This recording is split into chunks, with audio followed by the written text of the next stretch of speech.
बिस्मिल्लाहिर्रहमानिर्रहीम। अल्लाहुम्मा सल्लि अला मुहम्मदिन व अला आलि मुहम्मदिन कमा सल्लैता अला इब्राहीम व अला आलि इब्राहीम इन्नका हमीदुम मजीद।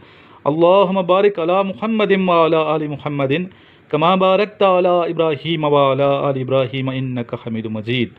अस्सलाम वालेकुम तमाम ख़वातीन व हज़रात और मेरे अज़ीज़ तलबा व तलबात।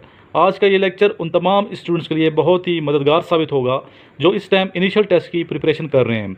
इन तमाम क्वेश्चंस को आप याद कर लें, लिख लें, बार बार सुनें ताकि आपके ज़हन नशीन हो जाए। इंशाल्लाह आपको बहुत ज़्यादा मदद मिलेगी इनिशियल टेस्ट में और इंटरव्यू में।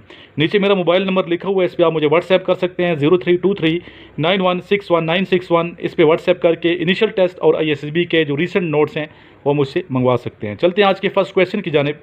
आज का फर्स्ट क्वेश्चन है, according to 1956 constitution what was the presidency duration of Pakistan. 1956 के आइन के मुताबिक सदर की मुदत कितना अरसा है? आंसर है 5 years, 5 साल। When was third Islamic conference held? The answer is 1981, 1981। और कहाँ पे ये कॉन्फ्रेंस हुई थी? सऊदी अरेबिया में। Where is the Great Slave Lake? The answer is Canada.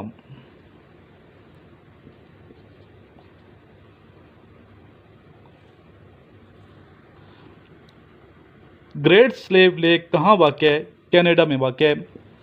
Urdu में इसलिए बताता हूँ ताकि उन स्टूडेंट्स को भी समझ आ जाए जो लसबेला के हैं, खुजदार के हैं, शांगला के हैं, डेरा बुगटी के हैं और इस तरह के दूर दराज के एरियाज़ के स्टूडेंट्स हैं, उनकी समझ में ये क्वेश्चंस आ जाएं। इन तमाम क्वेश्चंस को आप इजीली याद कर सकते हैं। इस चैनल को सब्सक्राइब कर लें जो स्टूडेंट नए हैं। इसमें डेली आपको जो लेक्चर्स मिलते हैं, डेली बेस पे आप लेक्चर सुनते रहें 10-15 मिनट, तो इंशाल्लाह आपके नॉलेज में डे बाय डे इजाफा होता चला जाएगा और आप इंशाल्लाह इंटरव्यू में और इनिशियल टेस्ट में ज़रूर कामयाब होंगे। चलते हैं आज के नेक्स्ट क्वेश्चन की जानिब। What is the Japan parliament name? Japan के पार्लियामेंट का नाम बताइए। The answer is dict, DICT, dict. 30% of 30 is? The answer is 9। इसमें आपने 3 को 3 से मल्टीप्लाई करना है, ठीक है। What is the capital of Tajikistan? Tajikistan का दारुल हुकूमत बताइए। आंसर है Dushanbe. What is the national tree of Pakistan? Pakistan का कौमी दरख्त कौन सा है? द आंसर इज़ देवदार। उर्दू में दियार इसको पढ़ा जाता है। इसकी जो लकड़ी है बहुत ही कीमती होती है दियार की, और ये शुमाली इलाक़ात में ये दरख्त पाया जाता है। बिस्मिल्लाहिर्रहमानिर्रहीम। डियर फेलोज, जो टॉपिक असाइन हुआ है आज लेक्चर के लिए वो कराची के हालात को कौन बदलेगा। कराची को ये एजाज़ हासिल है कि पाकिस्तान की बिगेस्ट सिटी, इसके अलावा फर्स्ट कैपिटल ऑफ पाकिस्तान भी रहा है, इकोनॉमिक हब कहलाता है कराची को। तो ये 60 to 70% रेवेन्यू जनरेट करता है फेडरल गवर्नमेंट के लिए।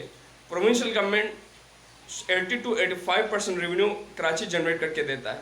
एक ज़माना था, एक एरा था जब कराची को गरीबों की माँ कहा जाता था, लेकिन आज ये फ़िक्रा उलट हुआ है, यानी गरीब माँ की बेटी कराची। तो कराची का कोई पुरसान हाल नहीं। हालिया बारिशों ने ये दिखा दिया कि कराची के साथ कैसा इम्तियाजी सलूक किया जा रहा है। हर जगह जो है नालों से भरे हुए थे, हर जगहों पे कीचड़ आके भरी हुई थी, अंडरपास इसमें पानी भरा हुआ था। तो कराची का एक अजीब सा सूरत हाल था। तो अभी आज हमारा जो टॉपिक है वो है कि कराची को कौन बदलेगा। मैं समझता हूँ कि कराची को बदलने के लिए federal government as well as provincial government दोनों को और तमाम स्टेक होल्डर्स को इत्तेफाक राय के साथ मिल बैठ कर ही कोई सोल्यूशन ढूंढ निकलना चाहिए। अकेले कोई भी शख्स कराची की तकदीर नहीं बदल सकता। अगर प्रोविंशियल गवर्नमेंट ये कहती है कि अकेले हम ही कराची की तकदीर बदल देंगे, कराची को बदल देंगे, तो ये इट्स इम्पॉसिबल, ये नामुमकिन है। तो इस मकसद के लिए मैं समझता हूँ provincial government as well as federal government और तमाम स्टेक होल्डर्स को मिल बैठकर एक ख़ास इत्तेफाक राय तश्कील देनी चाहिए, एक लॉन्ग टर्म प्लानिंग तश्कील देनी चाहिए।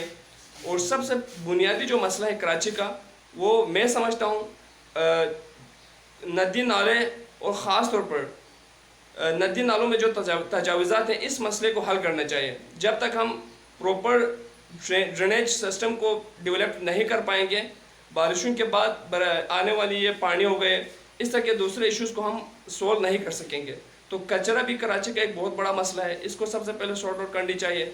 Secondly, urban development, urban planning होनी चाहिए कराची के अंदर प्रॉपर्ली। और नंबर थर्ड, जो तजावज़ात हैं उनको मुकम्मल तौर पर डिस्पोज किया जाए। अब डिस्पोज करने से पहले हमें इस बात का इयादा भी करना चाहिए कि वहाँ पे मौजूद जो भी लोग बसे हुए हैं उनके लिए अल्टरनेट कोई सिस्टम प्रोवाइड किया जाए। अगर उनको सिस्टम प्रोवाइड किए बगैर हम इन तजावज़ात का ख़ात्मा करेंगे तो this is another big reason कि एक बहुत बड़ा मसला क्रिएट हो जाएगा। तो कराची और भी बहुत सारे प्रॉब्लम्स में मज़ीद कराची गिर सकता है। तो यही चीज़ मैं समझता हूँ कि तमाम स्टेक होल्डर्स को मिल बैठ कर इत्तेफाक कराए से कोई सोल्यूशन ढूंढ निकालना चाहिए। यही बेस्ट सोल्यूशन है कराची को इन तमाम मसाइल से निकालने का।